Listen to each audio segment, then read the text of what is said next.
Genius is overrated. Let's check what matters for being an outlier. 1. The month you were born matters. An interesting phenomenon was detected in Canada in the 1980s. 80% of professional hockey players were born in the months of January and February. It was determined that this situation was caused by the early classifications made in junior leagues. Every child was compared within their own age group. Being several months older in the same age group meant a serious competitive advantage, because even a few months of difference at that age could make a huge difference physically and mentally. The children who seemed successful were able to climb to the next level year after year. With this initial advantage, they were able to master truly by training more. Other children who looked temporarily bad were eliminated from the system. This phenomenon is valid not only in ice hockey, but also in other competitive disciplines all over the world. And more importantly, it applies to all school life. In schools, we put the same age groups into competition every year. However, younger children continue to look bad in the academic competition. This simple disadvantage at younger ages leaves most people in the background for their lifetime. 2. Be ready to give 10,000 hours. Bill Gates, Mozart, and the Beatles have one critical thing in common. Yes, they have the talent, but it's not it. What makes them different is that they have prepared over 10,000 hours before their greatest success. Practice isn't the thing that you do once you are good. It's the thing you do that makes you good. The determination and consistency are the main differences that separates the high achievers. Of course, it's not easy to complete the 10,000 hours rule by yourself. You need to have financial competence and a supportive family. If you are poor, it will be very difficult to complete those hours while working 9 to 5. 3.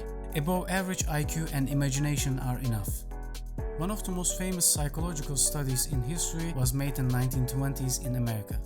250,000 children were tested for their IQ. Afterwards, the lives of 1,470 of them with an IQ over 140 were followed.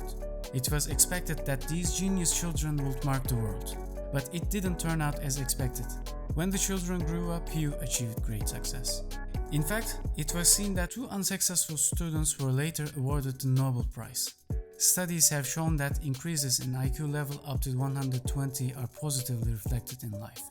However, increases above 120 level do not make a difference. Let's think this way. The chances of getting a Nobel Prize for an 130 IQ person and an 180 IQ person are almost the same.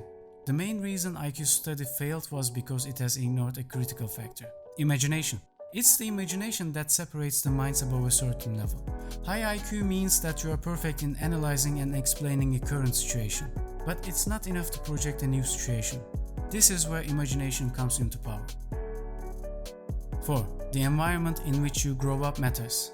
Another parameter that sheds light on success in life is practical intelligence. So it's important to know how to do something without knowing why we know it. It's knowing who to say, what to say, when to say, and how to say it for maximum effect. It's practical in nature and consists of a set of skills that must be learned. So it's social mastery that we get from our environment, mostly from our family. Studies have shown that poor families are usually incapable of giving such skills to their children. The middle and upper class families have more resources to utilize on their children. They make serious efforts to prepare them for life. It's critical to ensure that children take part in continuous activities, speak, respond, negotiate, and question the authority while growing. It's observed that usually poor families can't raise their children with this mentality. Therefore, the children remain passive in the face of difficulties and authority. That's why most children who grow up in poverty cannot stand out throughout their lives, even if they have a high IQ. 5. The pursuit has to be meaningful. For success, your work must be fulfilling to you. Happiness at work often depends on the satisfaction level of the work done, not the money earned. If your work doesn't mean anything to you, it's like a prison sentence. A meaningful job should meet these 3 properties: a clear link between effort and reward, complexity, autonomy. Let's reinforce it with an example. There are many rice farmers in South Asia. Growing rice is one of the most difficult jobs in the world. But this work makes sense for those people. First, there's a clear relationship between the effort and the reward in rice production. The more you work, the more product you will get. Secondly, it's a complex business. The rice farmers do not only deal with the harvest, they actually carry out a small business in itself. Thirdly, and most importantly, this business is autonomous. That is, it's not based on coercion, but entirely on your own will. It's entirely yours, you decide to get out of bed in the morning and go to work. 6. Cultural heritage matters. We all have a unique personality, but the tendencies, assumptions, and reflexes coming from the society in which we grow up take place above this personality. Our ability to succeed in what we do is highly linked to where we come from. For instance, we assume that being successful in mathematics is a simple function of one's intelligence. However, mathematics is an attitude rather than a skill. It usually stems from the efforts of the ancestors that have created a culture around mathematics. The Asian farmers did not have the means to buy new equipment for the fields. Therefore, rice producers had to increase their crops by being smarter and better managing their times. Farmers in the Western world could work at certain times of the year and then go to the bed. This was not the case for Asian farmers. They also had to work side jobs during the dry seasons. As a reflection of this, the proverbs of Asian villagers have always highlighted their hard work and results. No one who rises before dawn 360 days a year fails to make his family rich. We see the reflection of the work-oriented mentality even today. On the campuses of universities in the West, Asian students spend more time in libraries than anyone else. It's no coincidence that the countries with the highest scores in Math Olympics are Singapore, South Korea, China, and Japan. Of course, cultural heritage might also have negative consequences. For example, in the case of Korean Airlines accidents, we see such a phenomenon. The accidents were due to the fact that co-pilots were not able to speak up to the captain due to excessive respect and fear. This was stemming from the culture of extreme respect towards superiors. After the incidents, the airline needed to bring expats from the other cultures to get rid of these patterns, and it took years and lots of training to do so. 7.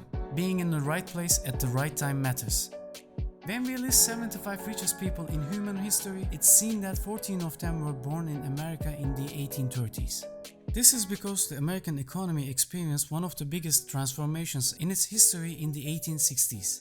This is a period when industrial production started, railways were built, and Wall Street emerged. The same is also true for the computer revolution after the 1980s in America. Figures such as Bill Gates, Steve Jobs, Paul Allen that made their mark on the computer world were born a few years apart in the 1950s. If you lived in these golden ages when you were in your prime ages, then your chances to be rich could be higher than usual. In other words, having good genes, a supportive family, and a serious work determination may not be enough for success. It's also critical to be in the right place at the right time.